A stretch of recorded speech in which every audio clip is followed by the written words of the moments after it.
বোনেরা, আসসালামু আলাইকুম। আসসালামু আলাইকুম। আপনারা ভালো আছেন নি?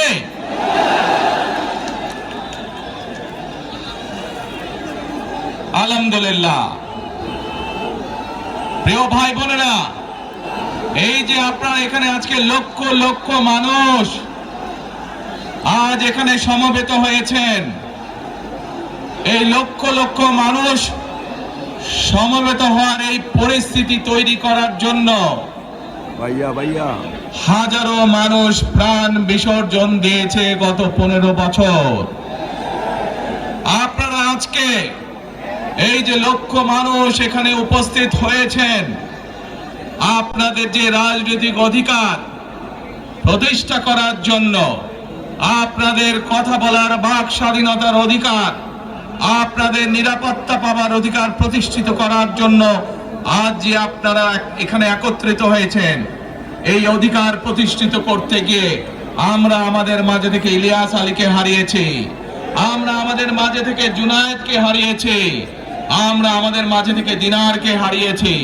সারা বাংলাদেশে গত 15 বছর 16 বছরে যারা এই দেশ থেকে পালিয়ে গিয়েছে 1 বছর আগে, তারা যখন এই দেশের মানুষের টুটি চেপে ধরেছিল, তারা এই দেশের মানুষের বাক স্বাধীনতা কেড়ে নিয়েছিল, তারা এই দেশের মানুষের ভোটের অধিকার কেড়ে নিয়েছিল, তারা শুধু ভোটের অধিকার কেড়ে নেই সন্তুষ্ট থাকেনি, তারা শুধু সাধারণ মানুষের কথা বলার অধিকার কেড়ে নেই সন্তুষ্ট থাকে নাই, তারা ইলিয়াস আলী, জুনায়েদ, দিদারের মতন শত হাজারো মানুষকে তারা হত্যা করেছিল সেদিন। তারা বাংলাদেশের লক্ষ লক্ষ বিএনপি সহ লক্ষ লক্ষ সাধারণ মানুষকে গুম খুনের মামলা দিয়ে জর্জরিত করেছিল। প্রিয় ভাই বোনেরা, আমরা দেখেছি বিগত 15-16 বছরে উন্নয়নের নাম করে কিভাবে দেশের মানুষের সম্পদ লুটপাট করে বিদেশে পাচার করে দেওয়া হয়েছে।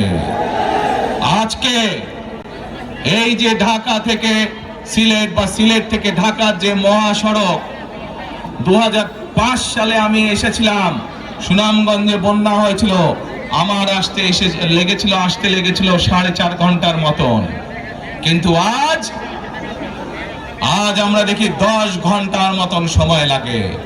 সিলেটের এই পুণ্যভূমির মানুষ, বহু মানুষ আছেন যারা লন্ডনে যাতায়াত করেন, লন্ডন যেতেও এত সময় লাগে না প্লেনে করে যেতেও। এই হচ্ছে আজকে উন্নয়নের ফিরিস্তি। প্রিয় ভাই বোনেরা,